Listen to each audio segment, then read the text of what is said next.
Hey everybody, how you doing? This is your old pal Boise with another daily sobriety vlog. It's a rainy day here in Texas. It just let up now and the sun's cracking out, but it's supposed to rain again. So we always have strong storms, and when they're very, very strong, they'll flood a lot of places in Texas, in Houston. And even when it's a light rain, there's some neighborhoods that just flood anyway, just because the way they're set up, I guess. I don't know. They put the houses up. Now they're trying to put them up on stilts like they do down by the Gulf. It's like, hey, that'll keep the house out of the water, won't it? Or, we have to worry about that? Well, it floods here. Oh, okay, let's do that. And it took them a while. They're still working on it. Some of these neighborhoods, like Bel Air, are really nice neighborhoods, expensive, classic homes. And then all of a sudden they become submarines, and it's not even raining that hard. So anyways, cheers. How are you? So I'm just gonna kind of chill around the house. I walked out to get the mail, and it just opened up and poured on me. So I got caught in the rain. But that's just part of life. Sometimes it rains, sometimes it's sunshine, you know? It happens. It happens. Ready for some stats? Ready for some stats? See where we're at with the stats? Okay. Today's Thursday, May 21st. I've been sober for 14,296 days.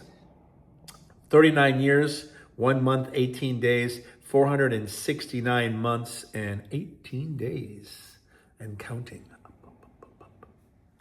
So that's kind of a cool thing. I mean,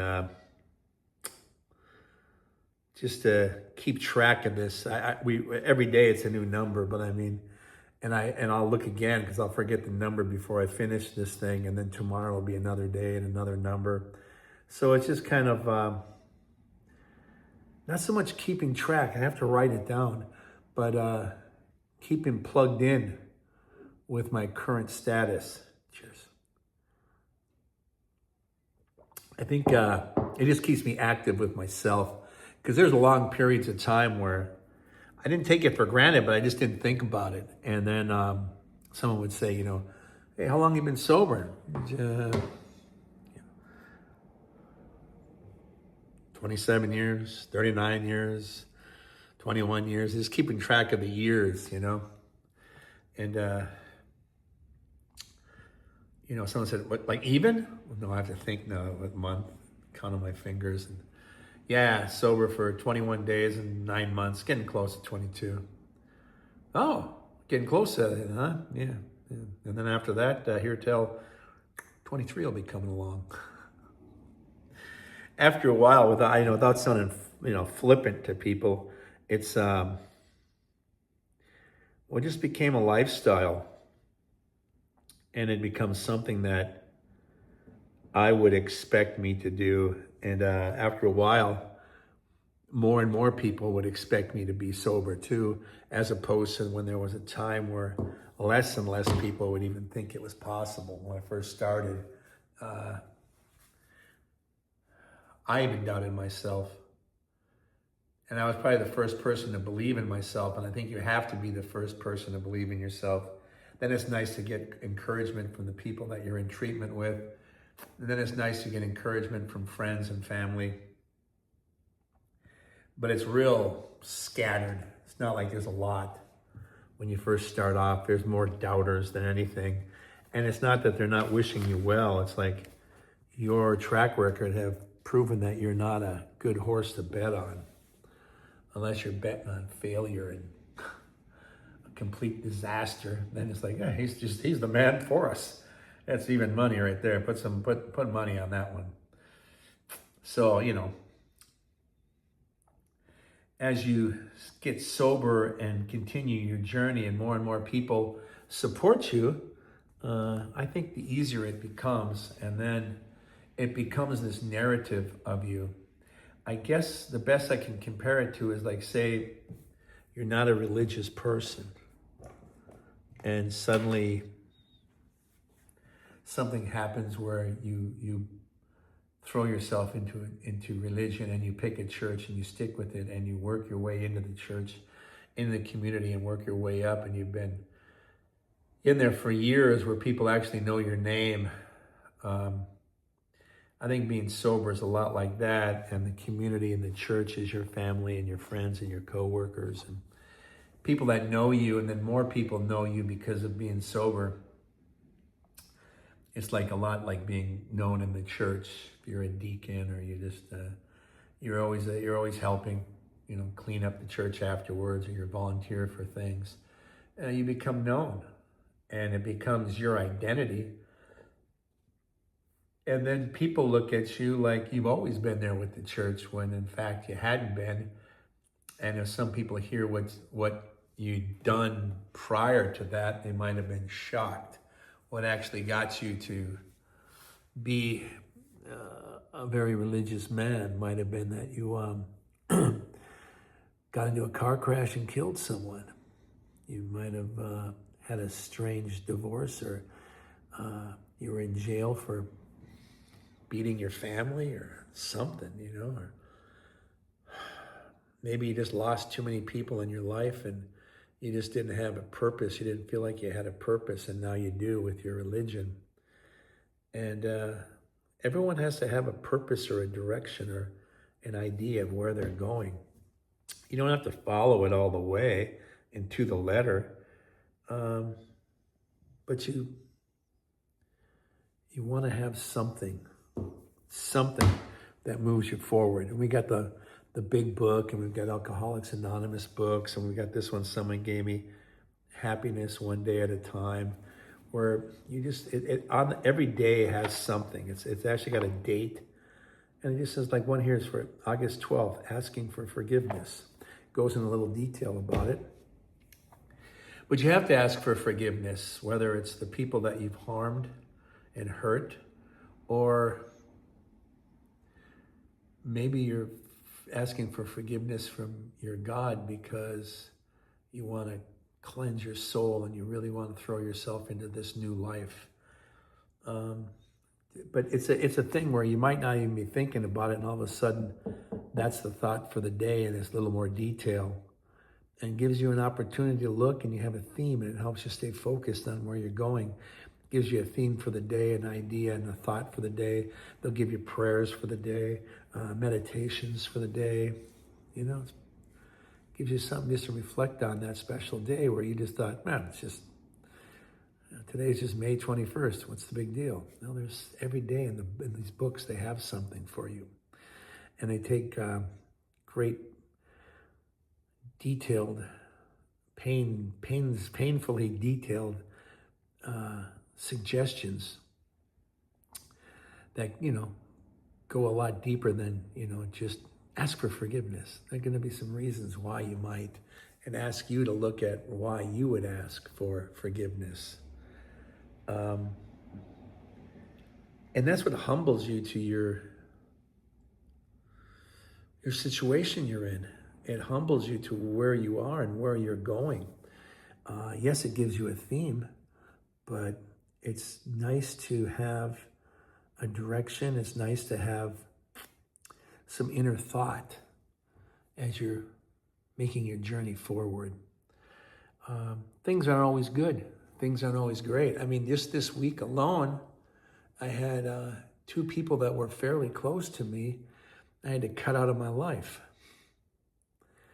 And sometimes people just become very toxic.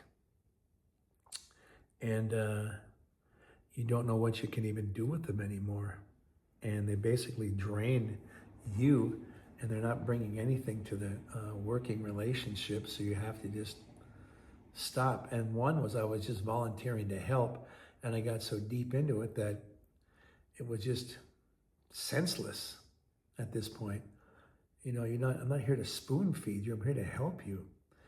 And there's another one where they actually got angry with me because I wasn't there when they wanted me to at the right time, literally at the right time. And even though I dropped everything and ran to her to make sure she was all right, and her daughter, she still was like, I don't need you. I mean, you hold this over my head. What do you, then I'm going to stop coming. Oh, you're going to be like that, are you? What do you want? So it's like, I just have to cut some people out of my life. I don't do that very often. I did 2 in this last week and a half, 3 weeks. It's just strange. It's just strange that things like that have to happen. And weird things, and people say, well, you of all people should know that you're being toxic. What? Oh, man. You of all people should know. That's when people weaponize who you are against you. You know, it's going to be aware of that stuff too. Here's a fun little question. How has the way you support others in recovery evolved over the years? I usually don't get that deeply involved personally with friends. That's the problem. When I deal with friends, they kind of worm their way in and act like, one, they can hang out with me and learn to be sober by osmosis, I guess. Cheers. Or they hear some painful details of what I went through, and their only contribution is, yeah, I was through something like that too. Yeah, more? Well, I just told you.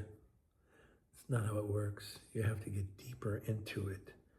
That's why, even as I explained this to you, and this happened 38 years ago with me, I got real deep as I described it to you, because I wanted to show you how to open up and be intimate and expose that hole that's there you're trying to work on, and give you an example, like a working example. You just don't listen to what I say and just go, ditto. That's not how it works.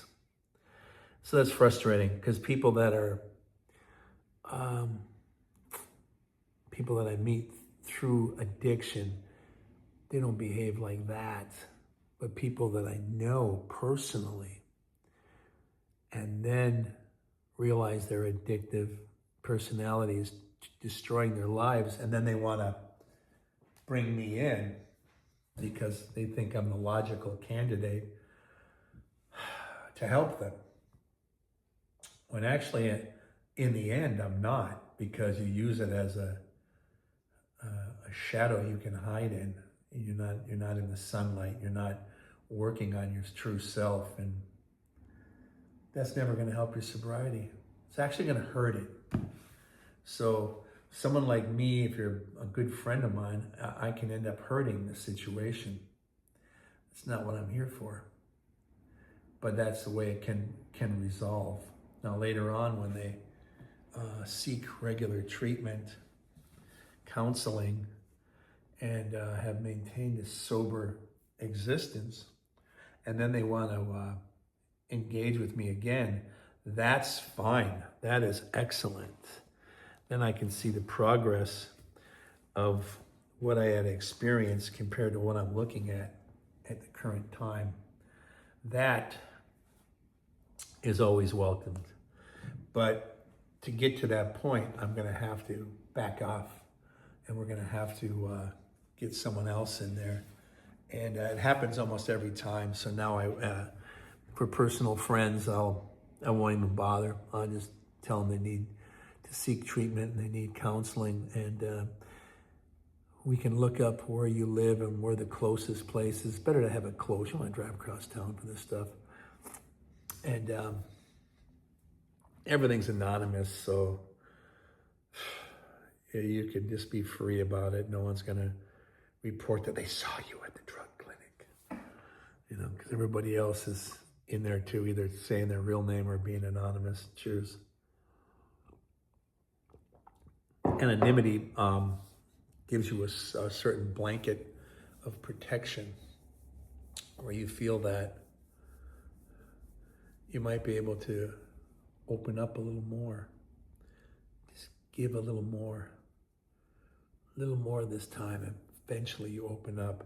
Not everybody dives into it like I did. But I thought, hey, I'm locked up for a month. Turned out being a lot longer than that. That was just their enticement to get me in. But I would have done it anyways, because if not, it'd be 2 years in jail or just a off-campus prison or whatever. I'm like, I'm not going to do that. And then what? Try to stay sober where I can drink toilet wine? You're already doomed for failure when you hit that kind of a decision. So I thought, in for a penny, in for a pound. Go ahead and dive in head first. Just be careful; it might be a shallow end of the pool. And it is, because it's a wade pool. You put your toes in and you slowly get. I just dove right in, but I just thought, well, I've got to change. So let's see how much I can change. I guess I wasn't just giving my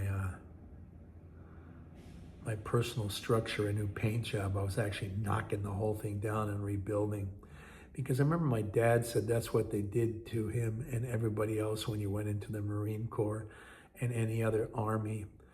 To be part of the program, you have to tear down everything of yourself so that you're not an individual, and then you become part of a collective group. Being a Narcotics Anonymous or Alcoholics Anonymous is that kind of group. And if you're trying to hang on to stuff, what are you hanging on to? Your damaged relationship with your wife and your husband or your children? Your damaged relationship that you might have at work or in your community or with your neighbors? Just better to rip it all down and start all over again, because that's the new you. That's the new person that you want to identify as. So why not be that person? Or, as they say, be all you can be, right? So he didn't give me that advice, but he distilled that into me. So I went ahead and applied that with my sobriety. And I suggest that everybody do that. Because when we hang on to our individuality, you're going to have your personality. What I'm talking about is these patterns.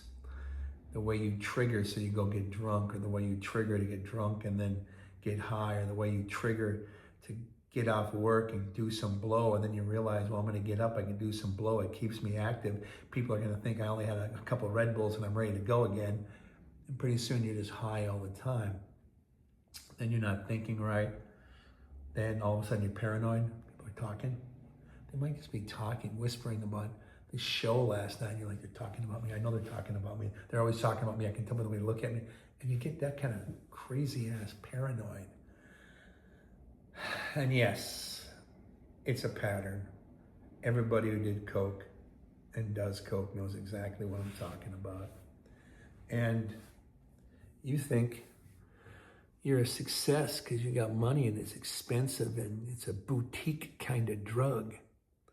They always crack me up. I hate boutiques anyways. And I was like, I'm going to go to a little place where everything costs a little more and it's a little more fancier.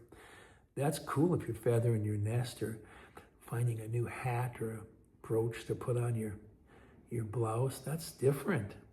But if you're just shoving shit up your nose, it's no different than shoving it in the back alley.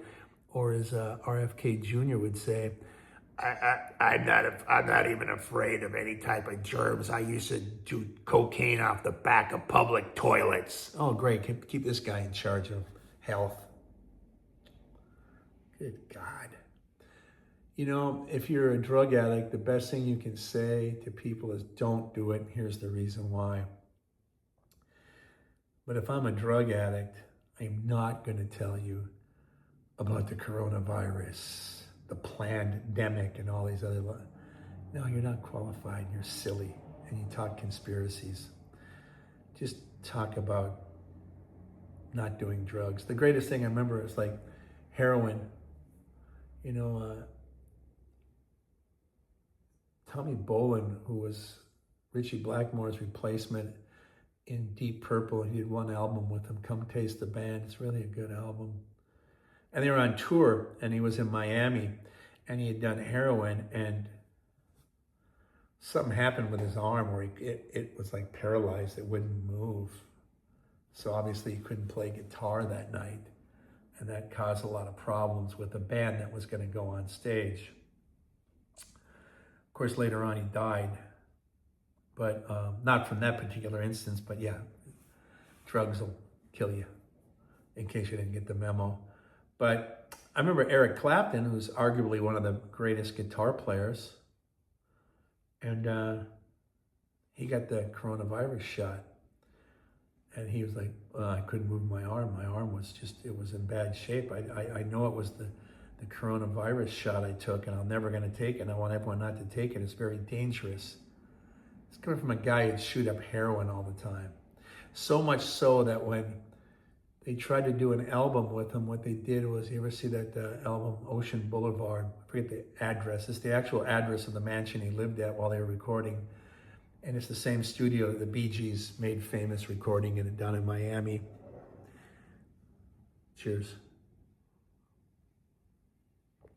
And they had him there trying to keep him off heroin, and he'd be on and off and on and off, and they were trying to record. So it was just a real nightmare for this guy later on to go, hey, I got a great thing I want to tell you all about to stay away from that. Like he's a doctor all of a sudden. It's like, dude, the only thing you can actually say is stay off heroin, stay off cocaine, stay off drugs. Here's some of the stupid shit I've done. Here's some of the bad decisions I've done. Here's some of the people I physically or emotionally hurt, and I'm ashamed of it. That's what you do. Not, let me tell you about heart disease. What? Get that, you're not a doctor. You know, just because you did heroin? I thought needles were your friend. And then, you know, if Tommy Bolin was alive, he would have said, hey, Eric, this happened to me when I was on heroin. They couldn't explain that either. You can't explain that. You can't put 2 and 2 and come up with that kind of unscientific conclusion. Just talk about how you shouldn't be doing heroin. That's your calling card, okay? And you're a great guitar player, so don't tell anybody how you should do the drums. You're an all right singer, and you're a fantastic guitar player. Don't start getting too deep into your vocals arrangements there, Pavarotti. Stay in your lane, as they say. Yeah. And that's the kind of thing that sometimes people think they're an expert because of something they've done. I don't consider myself an expert.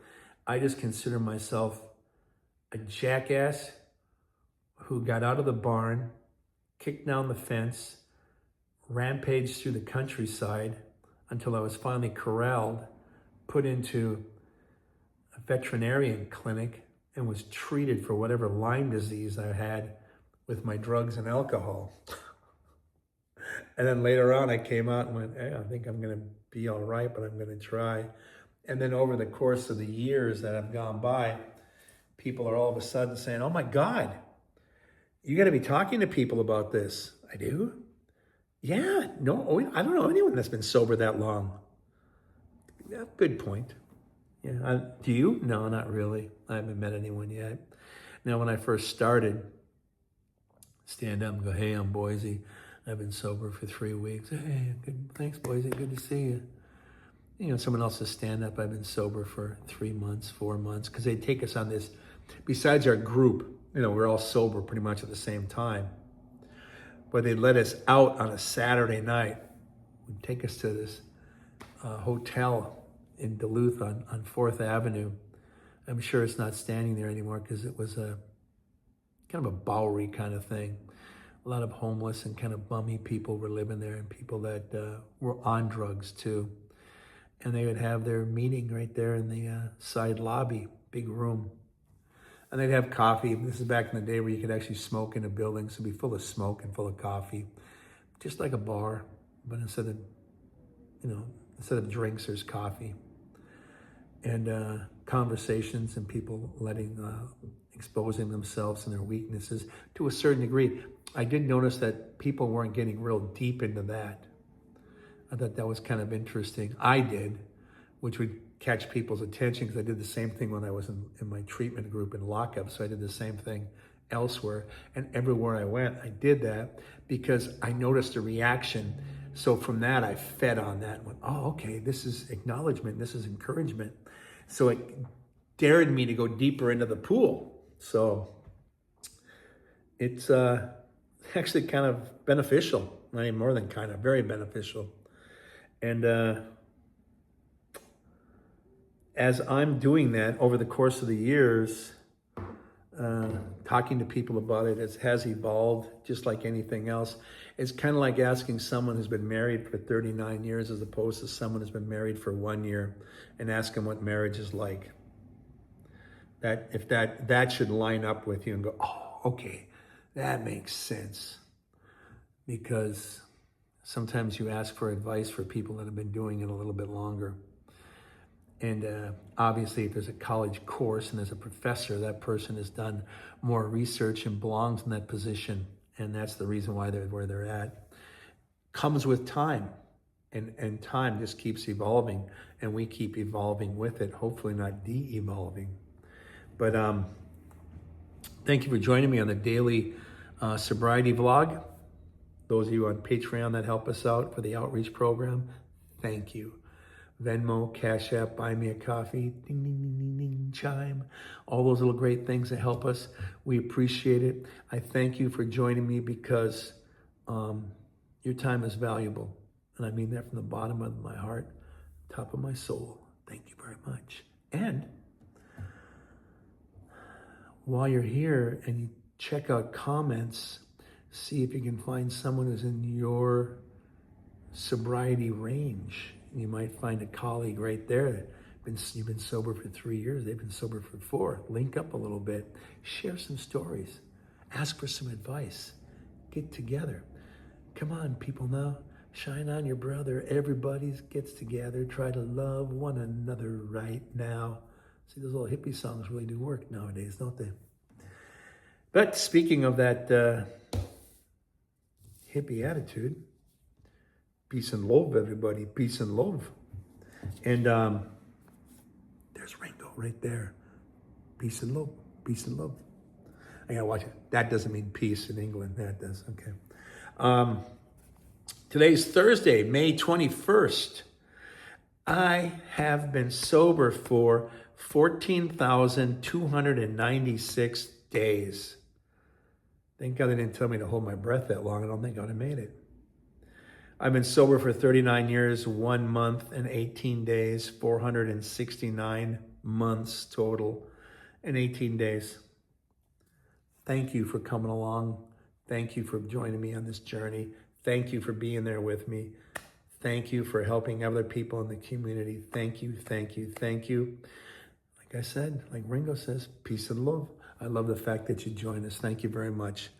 Until the next sobriety video, daily sobriety video, I love you. Have a great day. See ya.